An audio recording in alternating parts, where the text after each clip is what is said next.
Sup squad, it's your Squid, and I am at Burragarang Valley Lookout today. Last time I was here, I filmed a video for you about this bloke. His name's John Flynn. He's really cool, and he invented the Royal Flying Doctor's Service. But when we were here, you couldn't even see those branches for fog. I think people call it pea soup fog, like it was super thick. I was getting wet as I walked through it, right? So the view is absolutely stunning, as you can see.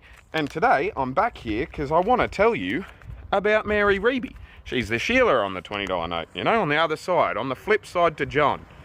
Mary Reibey is a fascinating chick. I think she's one of the coolest women in Australian history, and there are a lot of women in Australian history that are super cool. So like it's saying something to talk about Mary Reibey, right? Back in the day, she was a convict, okay? So she was a convict that got transported to Australia, and then she became a business owner, and like she's done a whole bunch of life stuff and ended up on the $20 note. I'm gonna tell you about it. I've written a script. You can have a look at that there while I do that. But yeah, one of the coolest things, she used to dress up as a boy back in England and steal horses. And when she was caught, they weren't sure if like the boy that she was pretending to be actually existed or not. So anyway, she was transported to Australia. Let me tell you about it. I just made a short about these cows. They're hella cute. But anyway, Mary Haddock was her name when she was born. And she went by Joe Burrow when she was dressing up as a boy stealing horses and stuff. Did I just say Joe Burrow? I meant James Burrow. If I said Joe Burrow, don't worry about that. He's the quarterback for the Cincinnati Bengals, right? But he's on like $200 million or something like that per year, something fucking crazy. Or like 25 mil per year or something. I don't know. Anyway, the point was not Joe Burrow's contract. He doesn't need to steal horses.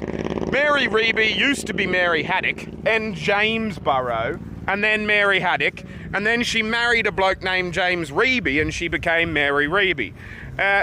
She was a convict, as I said, and then she was a businesswoman.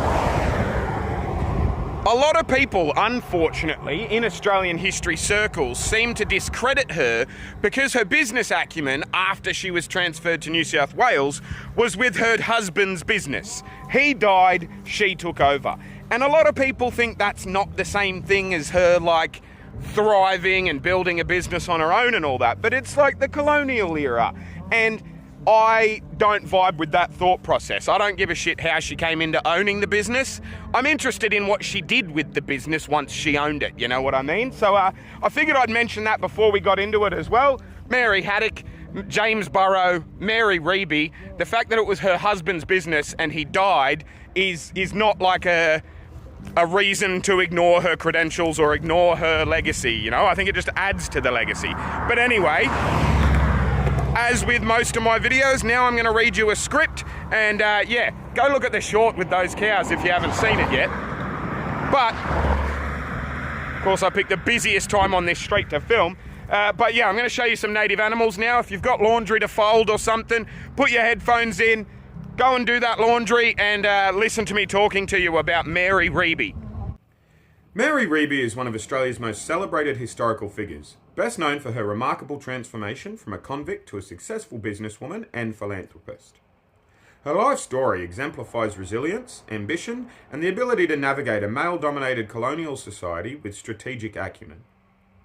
Recognised for her contributions to commerce and charity, her legacy was solidified when she was chosen to appear on the Australian $20 note. This video will explore the significant milestones of her life, her business ventures, and the decision to honour her in Australia's currency. Mary Reibey was born as Mary Haddock, or Haydock, on May 12, 1777, in Bury, Lancashire, England. Orphaned at an early age, she was sent to live with relatives. In her teenage years, she became involved in crime, and in 1791, at the age of 14, she was arrested for horse stealing. To evade detection, she disguised herself as a boy under the alias James Burrow. However, her true identity was discovered, and she was sentenced to 7 years of transportation to the British colony of New South Wales. Arriving in Sydney aboard the Royal Admiral in 1792, Mary, like many other female convicts, was assigned domestic duties. However, her intelligence and resilience quickly became apparent, setting her apart from many of her contemporaries. In September 1794, at the age of 17, Mary married Thomas Reibey, a free settler and a merchant originally from Ireland. Thomas was involved in trading, primarily in the import and export business, and he acquired several commercial and agricultural properties in and around Sydney. Mary played an active role in the management of their business affairs, gaining valuable experience in commerce and logistics. The couple built a strong commercial network, engaging in shipping, trading, and property investment. They owned warehouses, ships, and trading posts, which allowed them to establish a dominant presence in the emerging colonial economy. As her husband travelled frequently for business, Mary took on greater responsibilities, honing her skills as an entrepreneur. In 1811, Thomas Reibey passed away, leaving Mary to manage their extensive business operations. At just 34 years old, she assumed full control of their commercial empire. Rather than retreating or selling off assets, Mary expanded the business, acquiring additional trading vessels and increasing their property holdings. She engaged in international trade, shipping goods between Australia, China, and India, and became one of the leading figures in the New South Wales mercantile sector. Her reputation as a shrewd and capable businesswoman grew, and she earned the respect of both government officials and the private sector. Beyond trade and shipping, Mary invested heavily in real estate, purchasing properties in Sydney and surrounding areas. Some of her holdings were later used for public and charitable purposes, demonstrating her commitment to civic development. Mary was also involved in various social and charitable causes, particularly those supporting education and the welfare of women and children.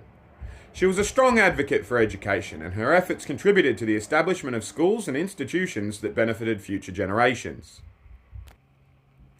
By the time she retired from active business in the 1830s, Mary Reibey had firmly established herself as one of the wealthiest and most influential figures in colonial Australia. Unlike many women of her time, she maintained independence, financial security, and a powerful presence in Sydney's commercial and social circles. She passed away on the 30th of May, 1855, at the age of 78, leaving behind a lasting legacy as a pioneer of female entrepreneurship in Australia. Her selection for the Australian $20 note was a recognition of her extraordinary journey from convict to successful entrepreneur. When the polymer note was introduced in 1994, featuring her portrait, it served as a symbol of resilience and determination, inspiring Australians to recognise the contributions of women in shaping the nation's history. Contributions of women in shaping the nation's history. Mary Reibey's story is one of transformation, determination, and success against the odds. From a young convict girl to one of Australia's most prominent business figures, her achievements laid the groundwork for future generations of women in commerce and in philanthropy. Her place on the $20 note is a fitting tribute to her pioneering spirit and lasting impact on Australian society. So that's the $20 note done as well. We'll do the $10 note next, then I think we're skipping the 5 because that's just the Queen. But yeah, let me know if there's anything else you want me to watch, or let me know if there's anything else you want to watch me looking into. These people give me money. I like money. Turning some of yours into mine, like I turned theirs into mine on a monthly basis, would be ideal. I can spend it on stuff at that point.